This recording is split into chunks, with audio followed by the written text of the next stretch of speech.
When we are moving, when we are doing apnea yoga, being dynamic, being in movement, please have your breath somewhere within your tidal capacity. So that's a comfortable inhale, no further than that, and a comfortable exhale to your residual volume and no lower than that. So no packing the air in, no packing the air out.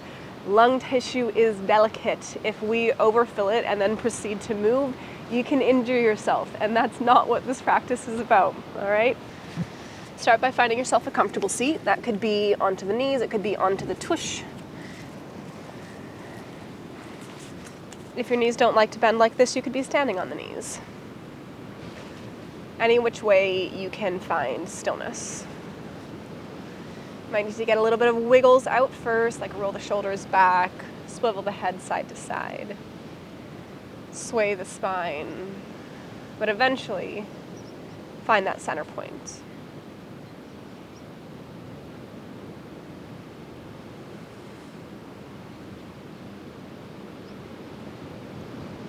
Your lips softly meet each other, and your tongue is free in the mouth. There's no tension held in the brows, in the cheeks, in the jaw.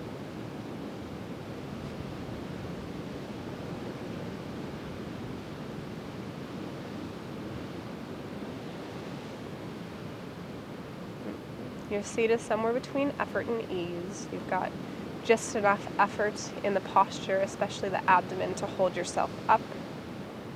But you've got enough ease to let your shoulders drop, to let your heart space relax.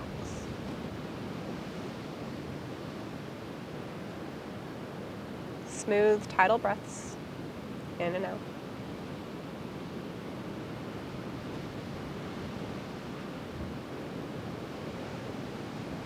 And if an Ujjayi breath is part of your practice, you are more than welcome to bring that in. A slight constriction of the breath to elongate, especially the exhale. If you've taken a freediving course, you might have already learned that when you make your exhale twice as long as your inhale, you're going to slow down your heart rate. And when you slow down your heart rate, when your body's not using as much oxygen because it doesn't need to pump the muscle that is your heart. Spend less oxygen, spend more time in apnea.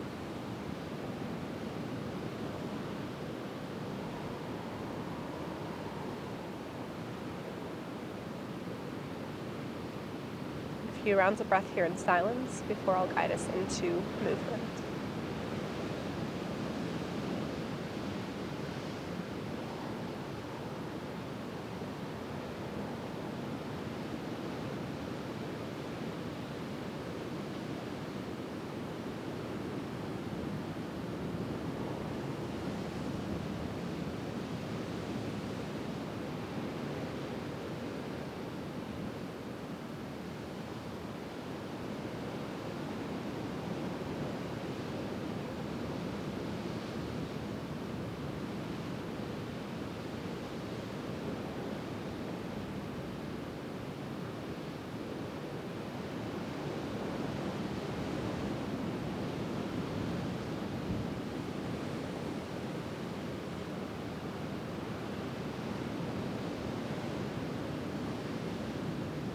Before changing anything about the breathing pattern, before changing much physically at all, start to welcome the feeling and the presence of a smile.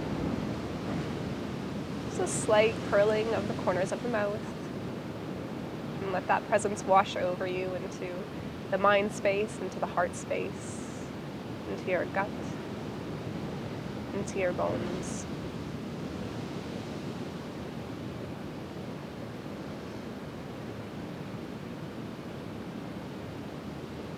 Start to palpate the fingertips onto the knee. Flitter them, flicker them, until they start to hover off the knee, and we're moving the fingers, and that graduates into a rolling out of the wrists. Reach all the way high, interlace the fingers, palms pressed towards the sky. And exhale, twist. Hold yourself in the bottom. Keep the bottom hold as you twist yourself over to the other side.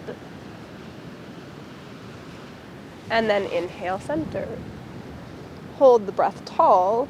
Dip the right fingers down, left fingers sweep above head. We're holding our breath. Switch. Left fingers down, right fingers sweep up and over. As you swivel through center, come to the exhale. One hand to knee, one hand for a kickstand. Vaya Kumbhaka, bottom retention. Twist over to the other side. Vaya Kumbhaka, bottom retention. 2 more rounds like this. Inhale, arms sweep high. Hold the breath. Right fingertips down, left to sweep up. Sway the body over as you hold the breath, fingertips down. Right up and over. Let the breath out as you twist to the side. Left hand catches the right knee. Back hand for a kickstand. Stay in your bottom retention as you rotate.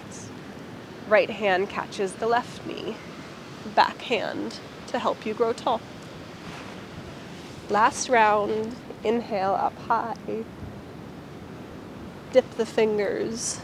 Reach, find length in your Antara Kumbhaka, your top retention. Swivel out to the other side. Find length. And then the twist.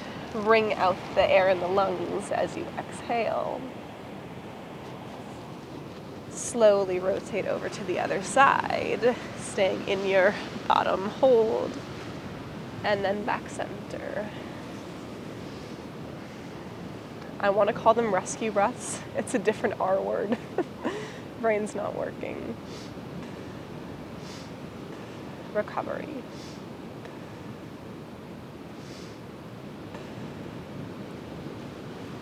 We'll shift into hands and knees, tabletop position. Toes stay tucked under for a bit of toe agility. Inhale, drop the belly. Cat. Cow. And exhale, rotate through the spine. Cat. A couple rounds of your traditional cat-cow. Connect movement with breath. Notice the way that your spine ripples. And really try to articulate through every bone, through every joint, especially the lumbar spine. Sometimes it likes to move as one, but can you try to articulate from the tailbone rolling up until you find the middle of the back, press. And then we'll start to add a bit of dynamic apnea. So the next time you find yourself neutral, we'll pause, meet here. Then inhale to drop the belly, comfortable, hold. Chaturanga arms, dip the chin. As you press back up through center, start to release the breath. Exhale, curl, press the air out. Hold yourself on bottom, little suction in the abdomen as you come through neutral. Then inhale, drop the belly, top retention. Dip the arms, dip the chin, and slow it down, make it smooth. Exhale as you curl through center. Back of the heart goes through the shoulder blades. Bottom hold. Let the spine straighten. Feel the suction in your diaphragm. And then let the breath in. 2 more rounds. Hold at the top. Dip down. Slow, controlled movement. Tuck through the spine. Exhale the lungs. Last one here. As you come through neutral, allow the breath in.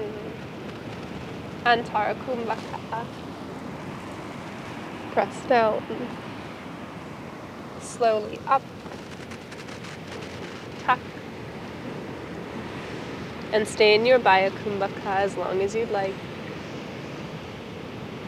And then let the breath back in. Press yourself back to the heels. Find toe stand. Now, toe ankle mobility, yes, is essential to free diving, but also toe agility is essential to balance. And the more balance and agility you can find in your feet at a younger age, the better that's going to carry you into your older age. So, fun little tidbit. We'll go for circle camel. And remember, we're in the beginning of our practice, so if you've got some blocks nearby, that might be a great idea. And we're never going to go past any point that feels like it's pinching in the lower spine. So, inhale, arms up. Exhale, right fingers down. Inhale through center. Dip over to the left. We've got our hips still connected to the heels at this point. Just inviting a little bit of a sway into the spine. Next one, start to barely lift off the heels as you press down. Sweep the left arm over, connect to the ground. Little lift in the pelvis. Now it's like every time we connect the finger and lift the hips, we're getting a little bit closer to our camel. So we're warming up through the quadriceps, through the hamstrings, through the hip flexors. And we'll sway 3 more times each side. And you choose if this is the depth that you'd like to stay at, or if perhaps on the next one you'd like to instead catch on the heel and bring yourself all the way into a camel.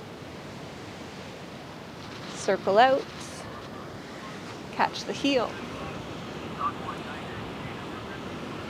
Last time each side. Hips press forward, heart shines. Left hand, left heel. Last one. All right. Come forward, lift the knees, lift the hips. Adho Mukha Svanasana, downward facing dog.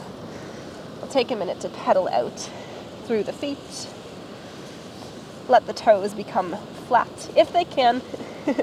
If this is like a absolutely not, please don't worry about it. Slowly and over time, we create length in the Achilles.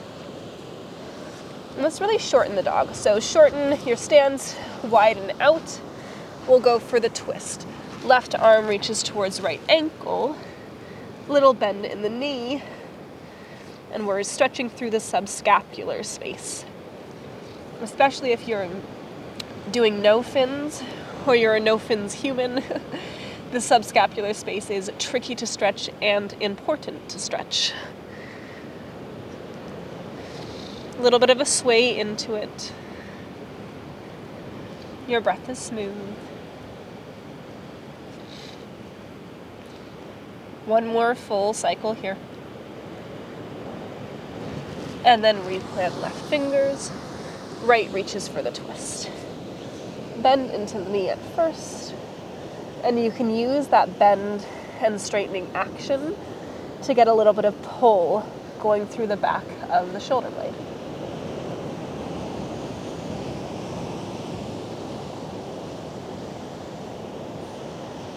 Take note of how one side feels different to the other.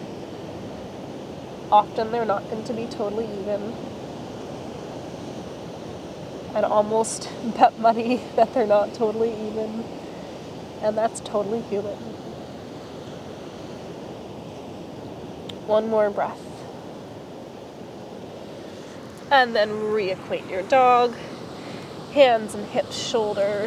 Hands and feet, shoulder and hip width apart. Step the toes back a bit. And then inhale, ripple yourself forward. Plank pose. We'll pause in our plank.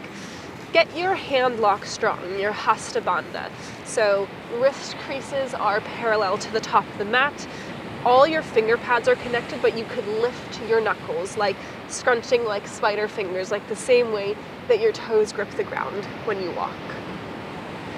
Now we'll flip over onto the tops of the feet and get a little bit of stretch going through the ankles and the top of the feet. Drop the hips down. And this can be lazy, your legs are allowed to touch in this one. And then strength through the core, through the hips.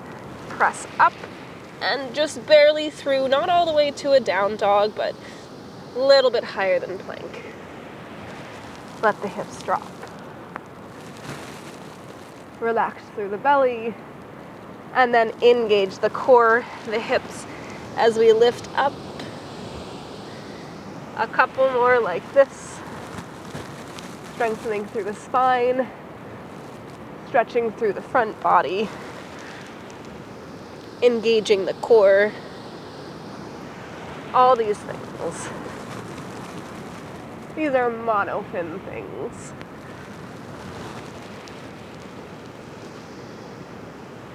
One more.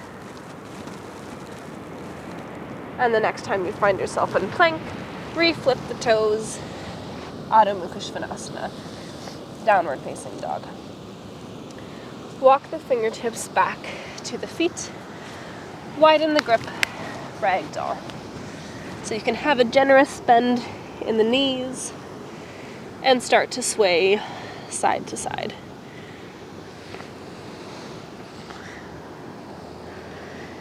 Length through the backs of the legs, the hamstrings, the calf muscles.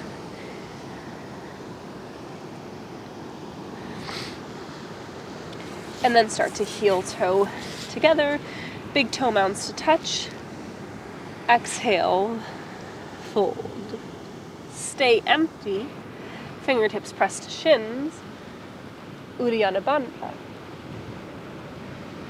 Let the breath in as you ripple the knees, the spine, all the way to stand. Hands come up and heart center. That's slow. Inhale, arms sweep high. Exhale, fold. Fingertips press for a half lift. Exhale, plant the hands, step it back. Chaturanga, arms down. Flip the toes, inhale, Urdhva Mukha. Exhale, hips up and back. Adho Mukha Svanasana. Right toes sweep high, bend the knee to open the hip. Give a bend in the lower leg so not to hyperextend, and you can exaggerate this strip. Whatever feels good in the hip flexor. Kind of like a little curve into the upper body. I know this is not traditional form, but it's what feels good. Re-square out through hips, through shoulders. Draw knee in. Tap right knee, right elbow. Kick back, three-legged plank. Right knee kicks left elbow. Kick back. Right knee steps all the way through. Drop the back knee, Anjaneyasana, low crescent lunge. Find yourself, your center of gravity, hips going down directly, or torso going down directly over hips. Inhale, arms up, and exhale for the twist. Reverse. Ah! As you undo the reverse, left hand plants inside of your right knee. Lift the back knee off. We're in a twisted lunge. Let the arm reach over top of the head. It's like an extended twisted side angle. Frame out the front foot. Bump in back, plant 45 degrees. Pyramid pose. Body folding over top. Hands either to blocks or to somewhere comfortable. Being careful not to hyperextend through this front knee. We'll walk ourselves over Wide straddle. Hinge forward at the hips, and crown of head reaches as if it would one day plant between the legs. Continue to rotate yourself over. We're in a pyramid pose, second side. I should have said carry your blocks if you've got blocks. Apologies. Plant the right hand into the inside of the knee. Rebend. We find extended side angle. Left arm reaches up and over the head. Then create a T with the arms. We're reversing the flow that we did. Plant the back knee, strong through the torso as you come for the reverse. Hands come to frame out front foot, and then inhale high, Anjaneyasana, low crescent lunge. Frame out front foot, step it back, Adho Mukha Svanasana. Inhale, ripple through. Exhale, lower down. Flip the feet, breathe in, Urdhva. And exhale, hips up and high. Same flow, we'll repeat it a few times so we get familiar with it, and by the last time we flow through, we'll be holding our breaths. So, inhale, left toes sweep high, and bend the knee, open the hip. A bend in the lower leg to protect the back of the knee. We got a little bit of a side body stretch thing going on in the upper. Re-square out. Left toes reach back. Bend the knee. Left knee taps left elbow. Kick back. Left knee taps right elbow. Kick back. Left knee comes all the way through. Low crescent lunge. Torso stacks over top. 2 breaths to find the pose. 3rd breath to reach up, and we twist. Left hand reaches back for behind the left leg or towards the left ankle. And then reverse it. Right hand plants inside the foot. Lift the back knee. Twisted lunge. Arms create a T, and then sweep left arm up and overhead.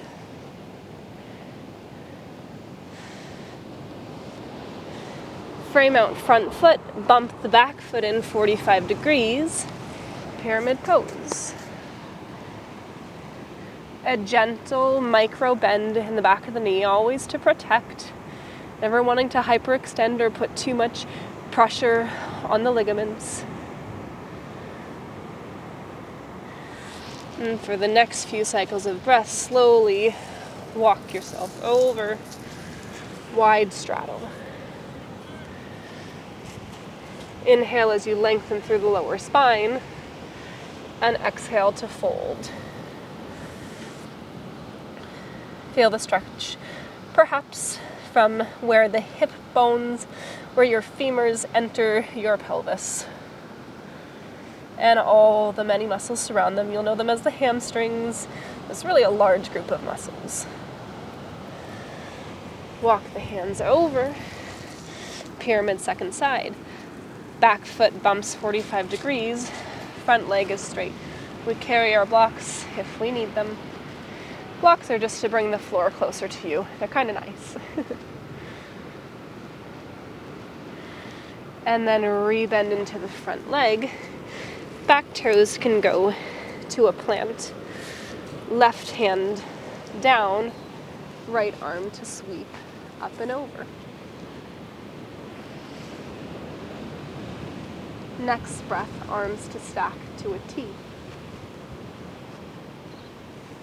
And then we gently place down the back knee, coming up through a twist, a twisted low lunge. Sweep the fingers. And then re-square out the hips, Anjaneyasana, low crescent.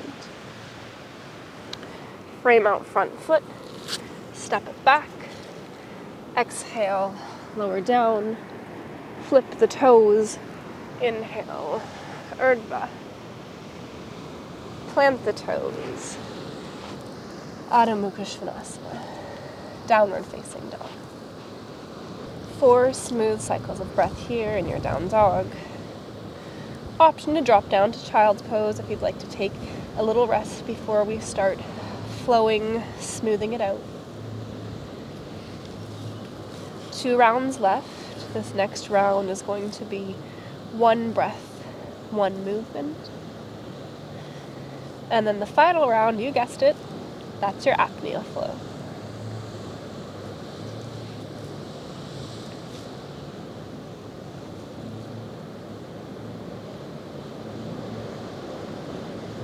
When you're ready, inhale, ripple the spine forward, and exhale, lower down.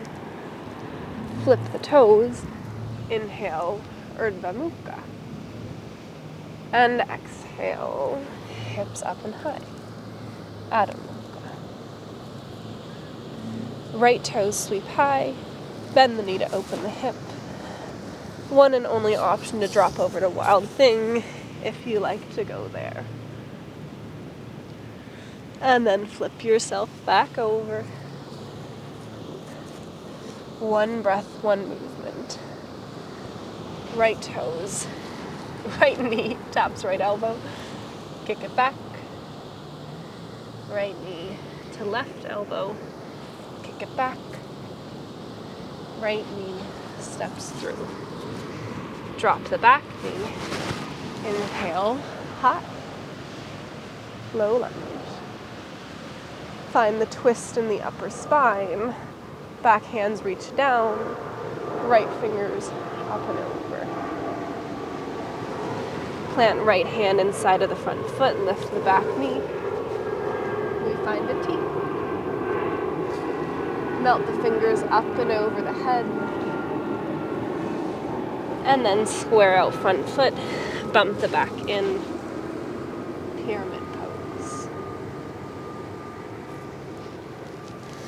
Gently walk yourself into your wide straddle. 1 breath to lengthen, and the exhale to fold. And then walk yourself over to the second side. Back foot's 45, front parallel.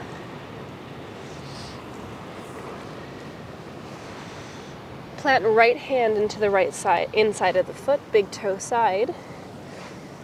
Arms reach up and overhead. Pavrita Utthita Parsvakonasana. Make a T with the arms as you gently drop back knee. Torso comes tall. A twisted or reversed low lunge. 1 breath to straighten you out. And then frame out front foot. Step it back. Exhale, lower down. Inhale, upward facing. Exhale, flip the toes. Adho Mukha Svanasana. Now we start to prepare for our apnea flow. Don't worry, I'll let you know when we take the last breath. Not there yet. I did lie when I said you only had 1 option for your flip dog, your Wild Thing, because we gotta even it out. So, inhale, left toes reach high, bend the knee to open the hip, and if you like, option to drip all the way over to Wild Thing. Just as slowly and smoothly as you got in, crawl yourself out. Left toes point back. Tap the left elbow. Kick back. Tap the right elbow. Kick back. Step the foot through. Anjaneyasana. Low crescent. And stay here as long as you need to prepare your breath for the apnea. When you're ready, that's a gentle inhale, arms up, and hold as you go for the twist, reverse. Plant the hand, twisted, extended. Frame out the foot, 45 degrees. Crawl through center and breathe here. Let your breath in.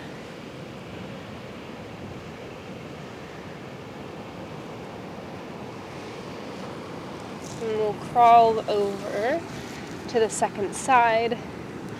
And again, as many breaths here until you feel you're ready to catch that apnea. When you are comfortable, inhale. Left hand plants inside as you bend the upper knee. Arm sweeps up and overhead. And then to a T. Drop the back knee. Come for the reverse twist. Reach up for the low lunge. And then exhale as you frame around front foot and step it back. Exhale all the way to belly. Inhale, baby cobra. Tuck the toes. Knees go wide. Child's pose. Toes can stay tucked or come down. Forehead gently rests. Forearms get to be soft.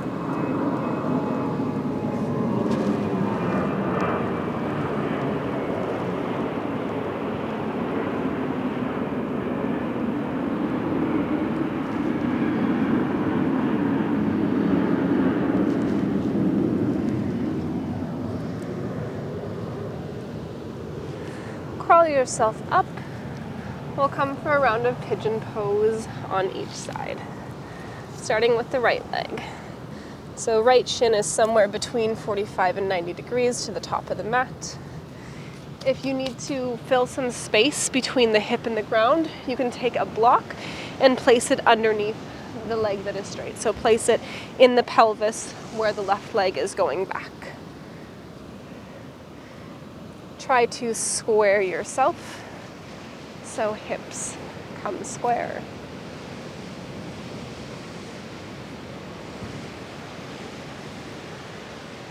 Arch in the back. Elbows as if they were going to connect with each other. And then start to fold yourself down. To whatever depth feels accessible. Maybe the fingertips or the forearms. Maybe you stack the fists to make yourself a little pillow. Fold the hands to do the same. Or forehead all the way to the ground.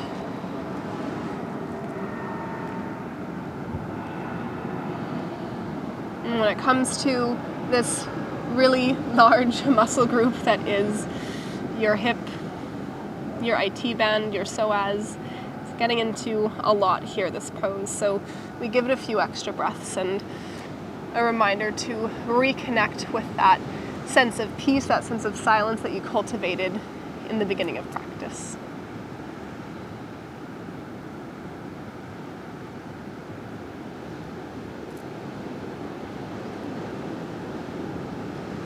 Reinvite the softness to your face, in the brows, the cheeks, the jaw.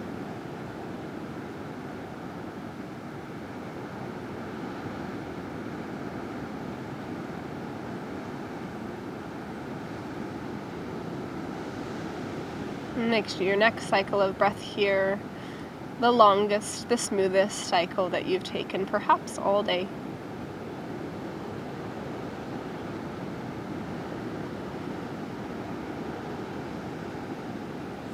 And then gently start to walk yourself up. Roll onto the leg. And we windshield wiper out. Let the knees drop side to side. And then we come into the other side. So we're switching a lot. The front and the back of the mat are synonymous. They both get to be the front and the back of the mat today. So coming to the left leg. Again, that shin is somewhere between 45 and 90 degrees.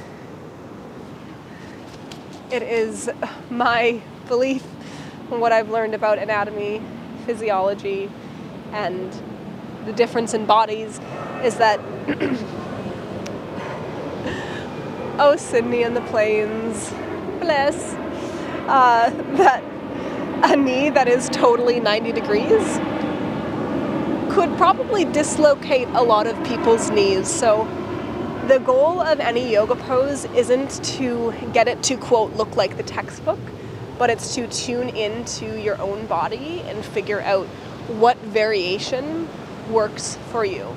For me, that's closer to the 45-degree angle.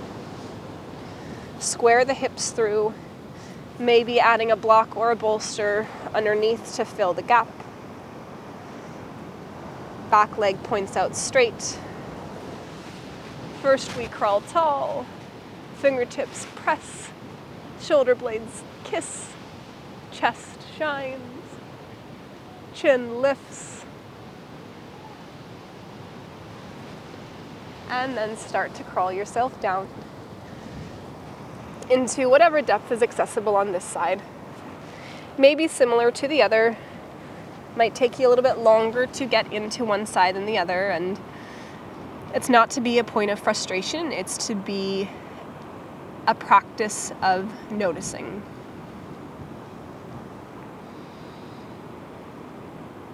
One of my teachers, Bonnie Weeks, says that yoga is the practice of paying attention. Paying attention to what lands well in your body, what doesn't. Paying attention to when your breath gets choppy and how it can become smooth. To the tension that you may or may not hold. And how to loosen said tension. Maybe that's a wiggle of the jaw. Maybe it's like you close your eyes and you try to look at the back of your head as the eyes get to sink deeper into their sockets.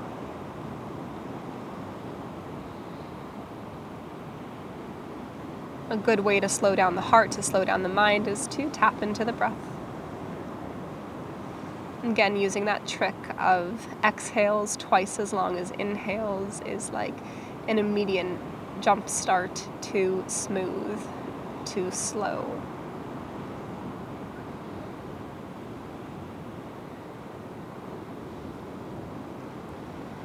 Two more slow, smooth cycles of breath, exactly as you are.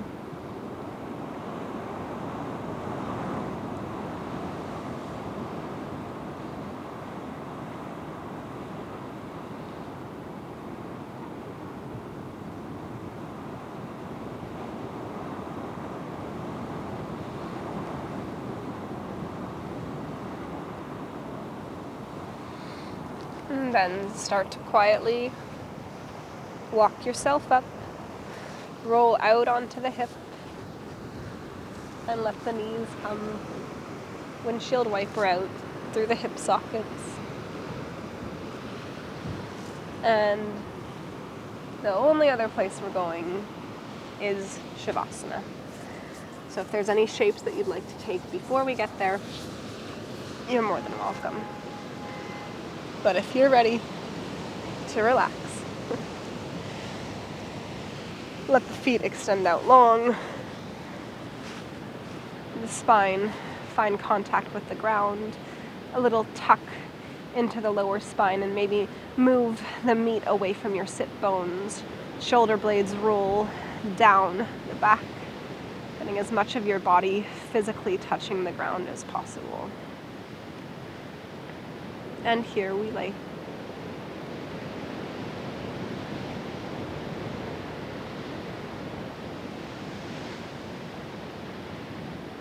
You've done your body a service today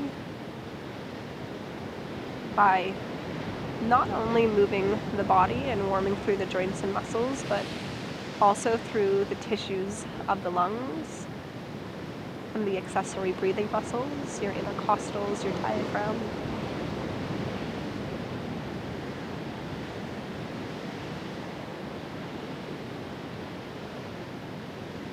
So be like a puddle. Like the only reason that you're not completely melting into the ground around you is because you have the integrity of your skin to hold you in place. And we'll have several rounds of breath in silence. And hopefully you can hear the crashing of the ocean as we do that.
And if you've got extra time, you're more than welcome to linger in the Shavasana as long as you like. But if you're ready to close your practice, start by gently looking at the fingers and the toes, re-inviting that presence of a smile to the corners of the mouth, to the mind, the heart. And then a gentle bend in the knees. Let them knock in towards each other, feet out wide towards the edges of the mat. And then feet extend up into the air, a slight curl of the spine. We catch behind the legs as it leads you up.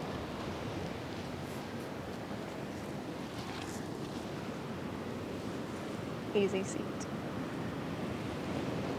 Hands come first to heart center. And then thumbs to third eye. Trace the face, pause at the lips. And trace the chin to stop at the heart. And I hope that away from your practice today, you're able to carry with you a sense of stillness in the mind. A slight pause before you speak. And an ocean of compassion in your heart. Namaste. Thank you, thank you, thank you. And I'll see you in the next one.